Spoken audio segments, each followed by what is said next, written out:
Hi, welcome back. So the essential question for today is how can you measure and classify an angle? So what are we going to be learning today? You're going to learn how to name angles, measure and classify angles, identify congruent angles, use the angle addition postulate to find angle measures, and we're also going to learn how to bisect angles. All right, so first question. A lighthouse keeper measures the angles formed by the lighthouse at point M. So here's a lighthouse, point M. And there are three boats. The three boats are at J, K, and L. Name three angles shown in the diagram. So first angle, we have JMK. So angle JMK. Or we could also say angle KMJ. The important thing is that this is your vertex, which is in the middle of your answer.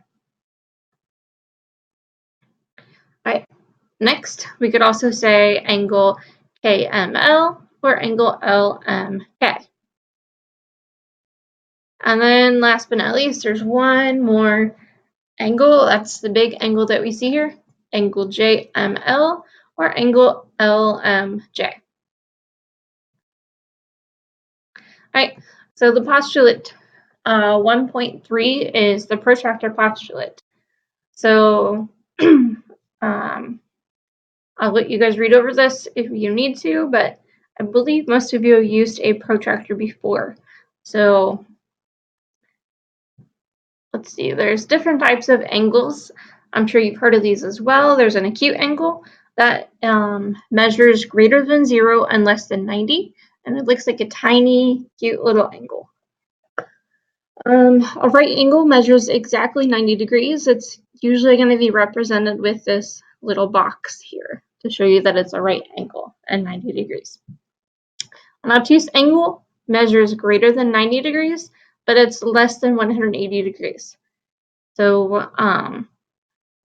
the angle that would measure 180 degrees exactly is called a straight angle. It just looks like a straight line. All right, find the measure of each angle and classify the angle as acute, right, obtuse, or straight. So the first one, we have angle GHK.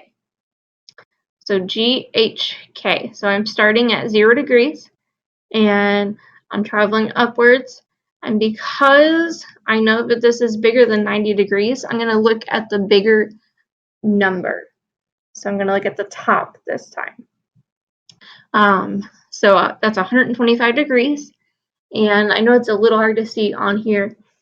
If you had an actual protractor, which we'll be using in class, then it'll be a little easier for you to see the exact numbers. But it's 125 degrees, and it is an obtuse angle. All right, the next one, angle JHL is 90 degrees.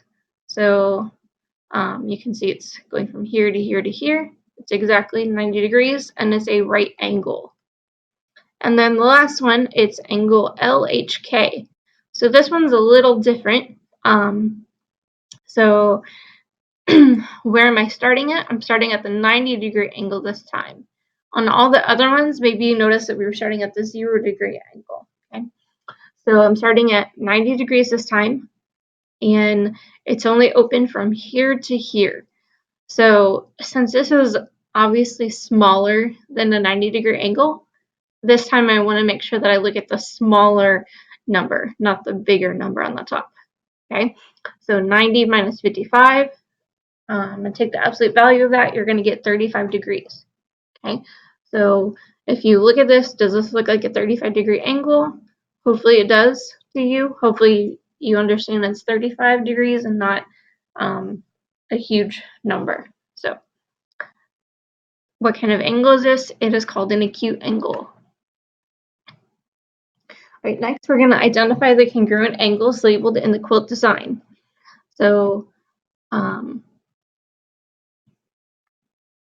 can see you have your angle arcs here, and so both of these have an angle, one angle arc only, as opposed to these ones which have two angle arcs. Okay, so first we have angle ABC, and that's going to be congruent to angle FGH. Remember, congruent means the same measurement. All right, and then we can also, now we're going to talk about the ones that have two angle arcs. So we can also say angle ADC is congruent to angle EFG.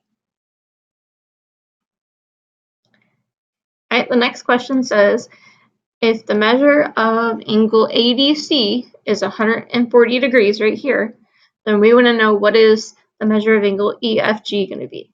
Well, because both of the angle arcs are the same, and we said that these are congruent, it's going to be the same, which is 140 degrees. All right, postulate 1.4 is called the angle addition postulate. So it's kind of similar to the segment addition postulate. Here I have a smaller angle, angle RSP in red, and then here I have another smaller angle, angle PST in green. If I add these two chunks together, that's going to give me the whole big angle, which is RST. So let's see an example of that in this problem. So given that the measure of angle LKN is 145 degrees, find LKM and the measure of angle MKN. So we're going to use the angle addition postulate. And as I said, angle LKN, that's the whole thing, is 145 degrees. So the angle addition postulate, LKN is equal to the measure of angle LKM plus the measure of angle MKN. So now I'm just going to plug in my information. 145 degrees equals, so that was the whole big angle. And now angle LKM is 2x plus 10. And then MKN, which is right here, and blue is 4x minus 3. So first thing I'm going to do is combine like terms. That's going to give me 145 equals 6x plus 7. So 2x plus 4x gave me the 6x. 10 minus 3 gave me the 7. Now I'm going to subtract 7 from both sides. That's going to give me 138 is equal to 6x. Now I'm going to divide both sides by 6, which gives me x equals 29. Right, but did that answer my question? No, because they want me to actually find the angle measurements. So now I'm going to plug in my information into my problem. So LKM was 2x plus 10. I know that x was 29, so I'm going to plug that in for x. I'm sorry, that should be 23. I don't know why I said 29. 23, my bad. So 2 times 23 plus 10. That's 46 plus 10, which is 56. And now I'm going to find MKN. So 4 times x minus 3. So 4 times 23 minus 3 is going to give you 89. When I add them together, 89 plus 56, I will get 145. So just as I said right here, to check it, just plug it in, add them together, and they should equal the same thing. All right, and then our last problem for today, it says ray QS bisects angle PQR, and the measure of angle PQS is equal to 24 degrees. Find the measure of angle PQR. Well, there's no picture here, right? So I'm going to have to draw my own. So first, draw a diagram. So I've got angle PQR, right? And then now I have ray QS bisects it. That means that QS is going to come out this way, and that means it cuts that angle in half, right? That's the word bisect. So here I have my ray QS. So now I can go ahead and fill in some more information. It says PQS is 24. I know that this one's going to be 24 also because it says it's bisects. And I'm about to run out of time. So I'm using the angle addition postulate.